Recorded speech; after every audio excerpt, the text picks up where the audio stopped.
night on Connecticut's news station. Preparations underway in the capital city to celebrate UConn's victory.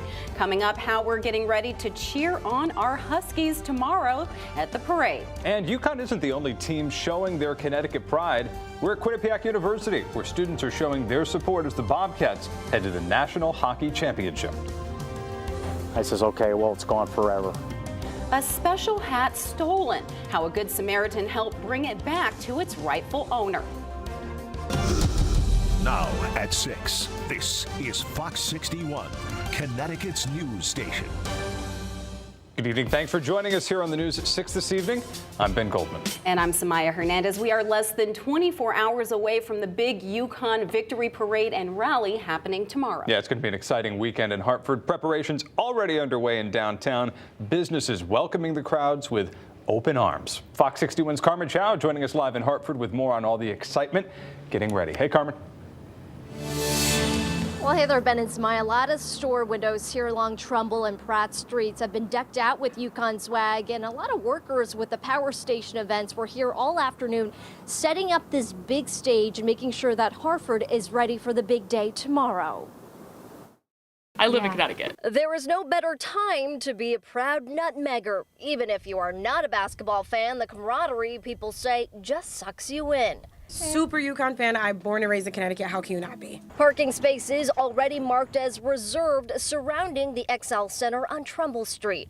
The Hartford Business Improvement District working hard, making sure all the lights, camera action will be on par for Saturday morning. To see them win and to have it be such a big, just the community around it and everyone just rallying behind it, I think that's amazing. Restaurants like Vaughn's Public House quadrupling their staff and bar space.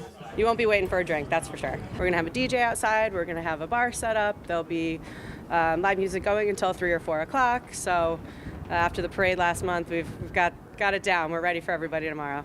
Capitol Spirits window decked out with UConn swag, not to mention an inflatable Jonathan the Husky. The liquor store will be doing $3 2-con cans, working alongside Two Roads Brewing Company. And we're definitely going to have all the beer all cold, nice and singled out, so you can grab and go. We're going to roll some coolers up, so it's going to be super easy right up front. And for anyone who wants to take a piece of Connecticut back home with them, Hartford Prints is giving out these stickers with any purchase. Them just coming in and seeing all the product we have. We pulled a really nice table together presentation for you guys. Well, lots of stores and restaurants will be opening early around 9 or 10 a.m. So if you want to grab a drink or explore some of the stores down here, your best bet is to come here early so you can beat all the crowds.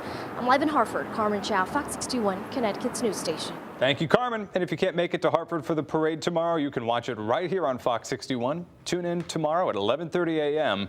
You can also stream it live on fox61.com, the Fox 61 app, or Fox 61 Plus for Roku and Amazon Fire TV. Authorities have a message for people who were rioting in stores after the UConn won the national championship. Turn yourselves in now. They say among some of the worst damage was a car overturned, a light post that was torn down and used as a battering ram to break windows. The head of UConn's public safety urged the vandals to come forward before their pictures get posted online. Police said they will use pictures and videos to track them down. 15 arrests have been made so far. In a statement, the university president said in part, quote, "To be absolutely clear, the vast majority of our students and visitors celebrated in a way that was safe, fun, and good-natured. They did nothing wrong. However, a relatively small number put themselves and others in danger, and in some cases actually injured people by vandalizing parts of the store's campus.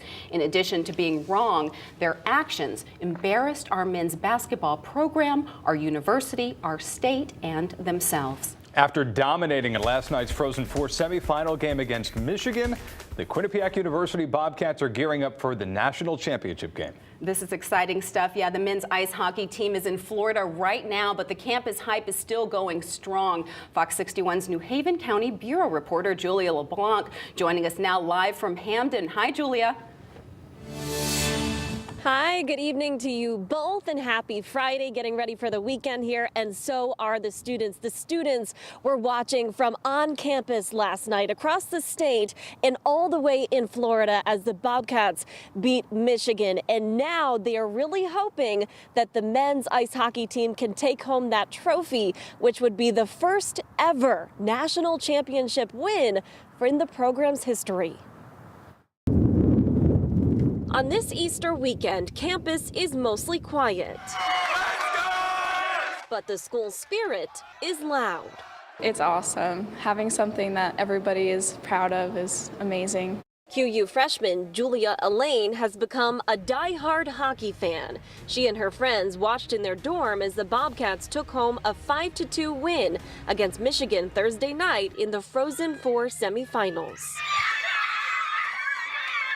It was almost as if I was winning, even though I did absolutely nothing to contribute, but it was just as fun. The fun also felt in Florida, where some students traveled with the team. It was honestly one of the best nights of my life. Ines Umene, a senior at Quinnipiac, flew to Tampa with a group of current and former students. We went to the Bridgeport Regional, and the atmosphere there was amazing, so we're like, you know what, we have to do this. Watching history in the making, both in the Sunshine State and back home in Connecticut. This was the scene at the watch party at Eli's on Whitney on Thursday night, organized by the university. We had a great mix of alumni, students, Hamden residents. It was a really lively, fun atmosphere. And Andrew Beam and his team are looking to do it again on Saturday as the Bobcats try for a trophy. We have extra cooks ready to go. We have extra staff on hand, bartenders. We're ready to go. We're anticipating a championship, and hopefully we'll also be staffing up a celebration parade. Now, Eli's will also have extra security on hand, and so will the university. Plus, Hamden Police will be here just to make sure that everyone is safe and sound. In the meantime, we are all waiting for that puck to drop at 8 p.m. tomorrow night, and we are rooting for our Bobcats. We'll send it back to you guys in the studio. All right, Julia, thank you. The Department of Energy and Environmental Protection did issue a red flag warning today, meaning there's a very high fire danger here in the state. DEEP says that this means that any fires that start may spread quickly and may be difficult to put out. The spring fire season typically is from mid-March to mid-May. And it's been a nice day across our state. So many things popping up in bloom. Chief Meteorologist Rachel Frank joining us now. Hey, Rachel. Yeah, it's that time of year where you're like, oh, there's a little color where there wasn't yesterday. 48 degrees in Hartford, 54 the current temperature for the New Haven area. So it's actually warmer at the shoreline than inland areas. Yesterday, it was the reverse. We have some clouds that are kind of filling in across the sky. And they've been kind of in and out through the course of the day today. I had to show you this. It is up to almost 30 degrees colder than this time yesterday in Willimantic, but almost the same exact kind of day in Groton. Taking a look at the temperatures, we are in the 40s through much of the state, but low to mid 50s for the Connecticut shoreline. It's been all about the wind today, and that's one of the reasons why there's that higher risk for brush fires developing and spreading. And those winds will slowly diminish as we head through the overnight hours. Satellites showing those clouds that are in place, rain to the south. That rain will stay to the south. Temperatures tonight will get quite chilly. We'll actually drop back towards the 30-degree mark and even the 20s for some as we head towards daybreak. And I do think it's looking great for the Yukon Huskies victory parade and rally. Temperatures will start in the mid-40s, so bring a jacket with you, and temperatures will climb into the mid-50s for later in the afternoon. Your full weekend forecast, a big warming trend next week coming up. Thank you, Rachel. That's what we want to hear. Well, Glastonbury police issuing a warning to residents after a woman had her purse stolen at a gas station. Police say it happened at the Cumberland Farms while the victim was pumping gas. The victim was minorly injured while trying to stop the robbery. Police are reminding residents to be aware of their surroundings and never leave your vehicle unattended and never leave your valuables inside. A man's recovering tonight after a shooting in Bristol. Police say it happened just before midnight at a home on Davis Drive.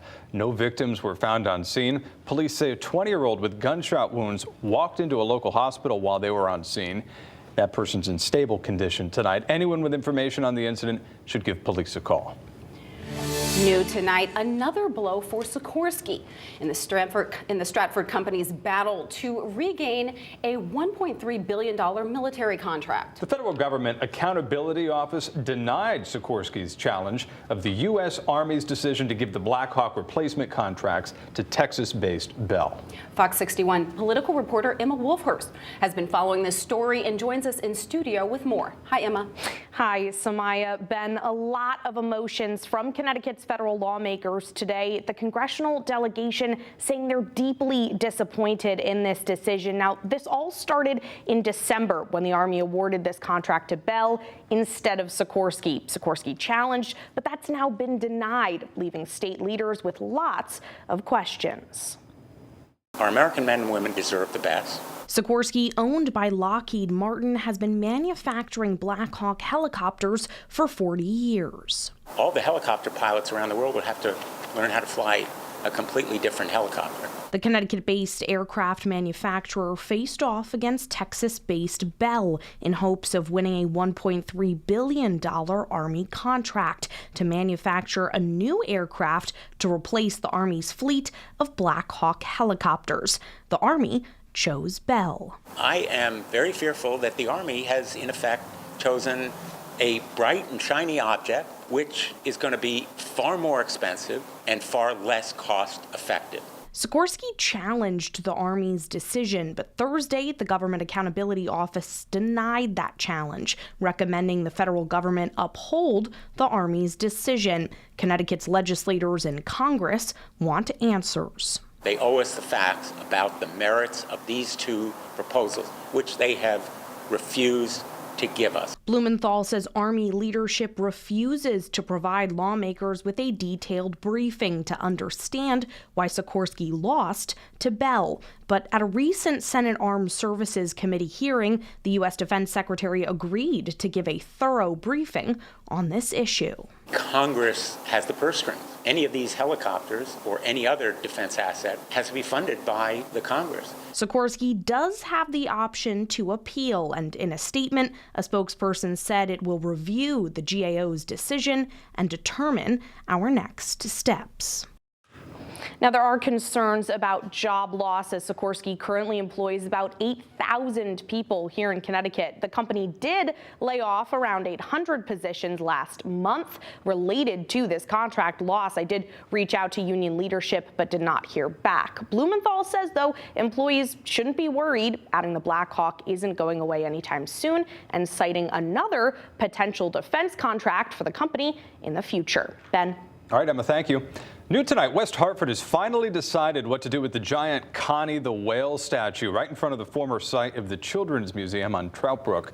They announced that the original plan to move Connie is just too costly, so they'll be removing her tail and installing it at the Trout Brook Greenway right across the street. The plan is to have an artist design a statue that'll make it look like Connie's diving into the water. No word yet on when that move is planned.